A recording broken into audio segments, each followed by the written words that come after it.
Okay, so good morning class. Good morning, sir. So the topic for the day is, so this is the third lecture I suppose. The topic for the day is, what do we study in political theory? In the introduction we have talked about what are the meaning of political and theories, but today in detail we will see what is exactly in the NCERT book. And if there is a simple question, direct questions can also come in the exam. What do we study in political theory? तो बहुत सारा content है, but इससे आपको answer कैसे निकालना है? Basically इसका conclusion क्या है? That will be the answer of this question. So let's try and understand कि जो book है हमारी political theory, what do we understand in it? And I'm sure few of the students have the understanding after taking the first lecture and the second lecture. They will be able to tell what do we understand by political theory. When we talk about the theories or relating to the politics में जिन theories का हम use कर रहे हैं in our political system, in our real life, जिन हम political phenomena को political values basically, political values कौन-कौन सी बताई थी मैंने?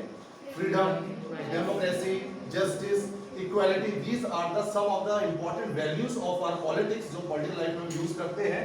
तो उनके बेसिस पे क्या थ्योरीज आई हैं, उनकी हमें रूट्स पढ़नी है. That is the content of the political theory. तो इसका वही होगा. देखिए, if you look around us what we see would be movement. अगर हम अपनी सोसाइटी में अपने एनवायरनमेंट में आसपास लोगों को देखें तो कहीं पर क्या हो रहा होता है? Protest and demonstrations against the policies of the government. The people who are not happy with the, क्योंकि हमने इससे पहले क्या बात की थी, गवर्नमेंट की पॉलिसीज अच्छे से इंप्लीमेंट होंगी तो life of the people will be good. And same policies अगर अच्छे से इंप्लीमेंट नहीं होती, economic policies, foreign policies, education policies, अगर वो अच्छे से इंप्लीमेंट नहीं होती, people will not be happy. तो यहाँ पे वही लिखा है, if you look around us we would see the movements, developments and change. Movement देखेंगे जहाँ पर people are not happy with the policies of the government, वहाँ पे चेंजेस होंगे, प्रोटेस्ट होंगे. फिर वहाँ से क्या होंगे? डेवलपमेंट्स होंगे. और जब डेवलपमेंट्स होंगे तो क्या होगा? Will see change in the society. Developments in the economic fields, political, socially, economically, हर तरीके का चेंज की बात हो रही है. तो हम सोसाइटी में चीजें देखते हैं, नोटिस करते हैं in everyday life. But if you look deeper we would also see certain values and principles that have inspired peoples and guided policies.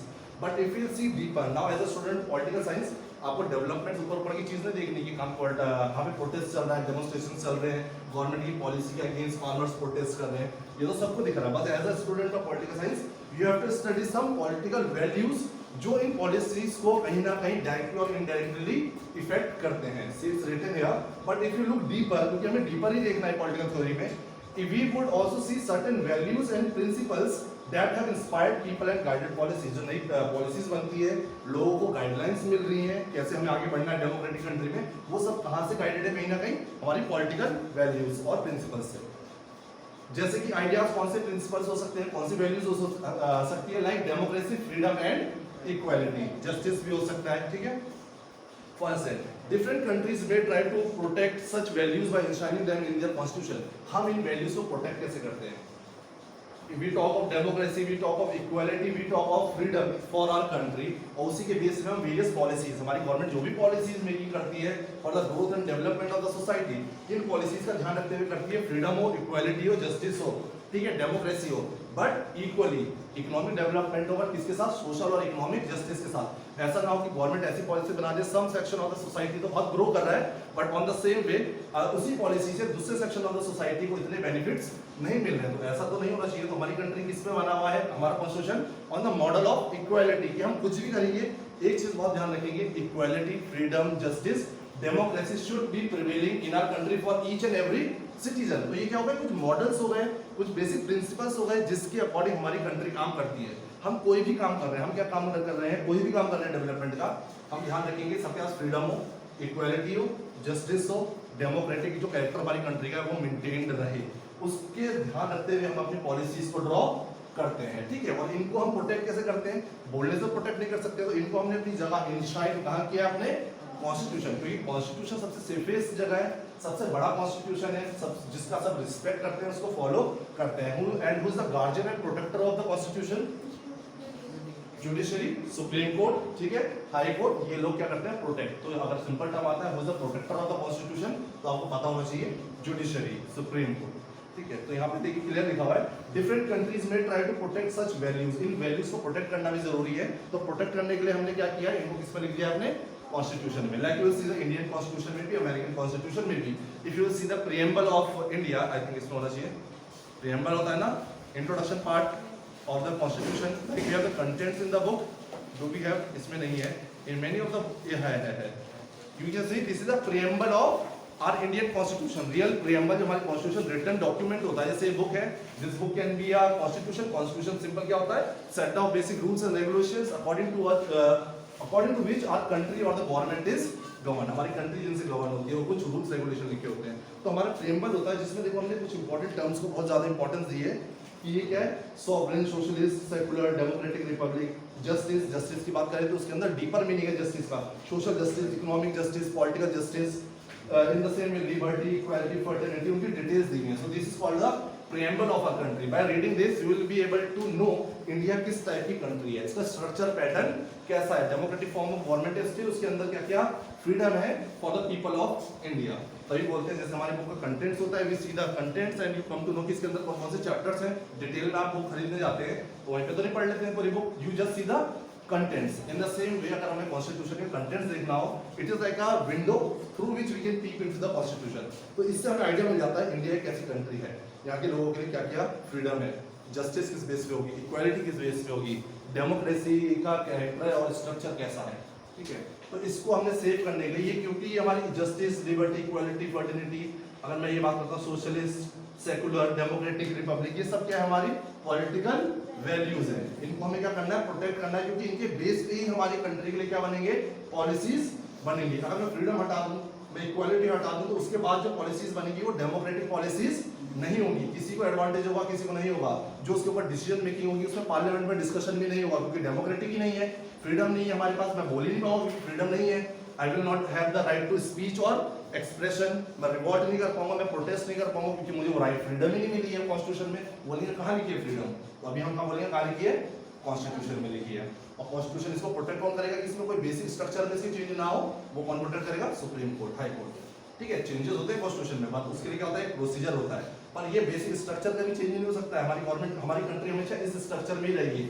Secular country है तो कोई बोलेगा हमारी कंट्री सेकुलर नहीं है, सेकुलर मींस हमारा कोई नेशनल रिलीजन नहीं है, ऑल द रिलीजन, क्योंकि इंडियंस को क्या लगता है मोस्टली हिंदू मेजॉरिटी है तो हिंदू कंट्री हो गई, नो, हमें लगता है जो हिंदू को प्रमोट करते हैं, हिंदुइज्म को, वो बोल सकते हैं कि हिंदू को जहाँ पे प्रमोट करना है, हमारी पॉपुलेशन ज्यादा है, हमारी मेजॉरिटी ज्यादा है, बट ऐसा नहीं है। According to the constitution each and every religion is equal for the law, और हर एक के लिए बराबर इंपॉर्टेंस है, यहाँ पे किसी एक को ज्यादा एडवांटेज नहीं दिया जाएगा on the basis of the religion. तो ये सब हमने कहाँ से इंश्योर कर रखा है, कॉन्स्टिट्यूशन से। तो हमारी जो भी पॉलिटिकल वैल्यूज होंगी वो हम कहाँ सेफगार्ड कर सकते हैं, कॉन्स्टिट्यूशन में, क्योंकि उसका प्रोटेक्टर जुडिशरी, जो उसमें कोई चेंजेस कभी होने नहीं देगा, ठीक है। तो तभी इसमें लास्ट में बता दिया है। फिर these documents did not just emerge overnight। अगर अब हम क्या बात कर रहे हैं, वो जो पॉलिटिकल थ्योरीज की मैं बात कर रहा हूँ, डेमोक्रेसी, फ्रीडम, इक्वालिटी, ये एक रात में बन के हमारे कॉन्स्टिट्यूशन में नहीं आ गए कि फ्रीडम का ये मतलब है हमारे लोगों के लिए, इक्वालिटी का ये मतलब है, जस्टिस का ये मतलब, एक रात का काम नहीं है ये सेंचुरी से ये कंसेप्ट चलते हुए आ रहे हैं। फिफ्थ सिक्स्थ हम यहाँ पे पढ़ने वाले हैं। बीसी क्या होता है, बिफोर क्राइस्ट, पुराना, एक तो होता है एसी, ठीक है, एडी सॉरी, और ये क्या आ रहा है, BC, before Christ. So these documents did not just emerge overnight. They are built upon the ideas and principles debated almost since the time of the Kaushalya. ये ऐसी चीजें जिनके ऊपर डिबेट और डिस्कशंस होते हुए आ रहे हैं किसी टाइम से। कौशल्या कौन थे, वो चाणक्य को भी बोलते हैं, और ये बहुत पुराने थे स्कॉलर, ठीक है। और इन्होंने बहुत सारी पॉलिटिकल वैल्यूज इस टाइप की बनाई है। तो ये एक दिन में नहीं आई, इनके ऊपर बहुत ज्यादा डिस्कशंस और डिबेट्स हो चुके हैं ऑलरेडी पास्ट में। जब इनका रियल मीनिंग समझ आ गया फिर हमने उसको एक्सेप्ट किया है हमारी कंट्री में। पर एक चीज और याद रखना, पॉलिटिकल थ्योरी में जिन चीजों को हमने एक्सेप्ट कर ली है, चाहे हम फ्रीडम की बात करें चाहे इक्वालिटी की बात करें, उसका मीनिंग लिमिटेड नहीं है, उसका जो मीनिंग है वो बदलता रहता है। अब हम फ्यूचर में देखते हैं फ्रीडम की डेफिनेशन बदलेगी, इक्वालिटी की डेफिनेशन बदलेगी, डेमोक्रेसी का मीनिंग बदलेगा मतलब न्यू सर्कमस्टांसेस, न्यू चैलेंजेस आते हैं हमारे लोगों के सामने, हम उसमें क्या करते हैं, थोड़े बहुत चेंजेस, कि चलो यार ये भी कर लेते हैं, वो सब आपको अभी आगे एग्जांपल में बताता हूँ।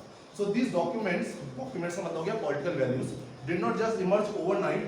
They are built upon the ideas and principles debated almost since the time of Kausalya, Aristotle, Jean-Jacques Rousseau, Karl Marx, Ambedkar and Gandhi ji. These are the scholars, अलग-अलग अपने फील्ड में स्कॉलर्स हैं of different centuries। कोई बहुत पुराना है, 5th का 6th का, जैसे कौशल्य, एरिस्टोटल, जीन जैक्स रोसियो, हमने आपने 9th फ्रेंच रेवोल्यूशन पढ़ा होगा, 1860 70 18th सेंचुरी के लोग हैं। ये कार्ल मार्क्स, गांधी जी हमारे 18th सेंचुरी में आ जाएगा, ठीक है। अम्बेडकर तो अभी लेटेस्ट हमारे 19th सेंचुरी में हमारा कॉन्स्टिट्यूशन बना। तो डिफरेंट सेंचुरी के ये कुछ स्कॉलर्स हैं, इनके आइडियाज, इनकी डिबेट्स को हमने पढ़ा समझा।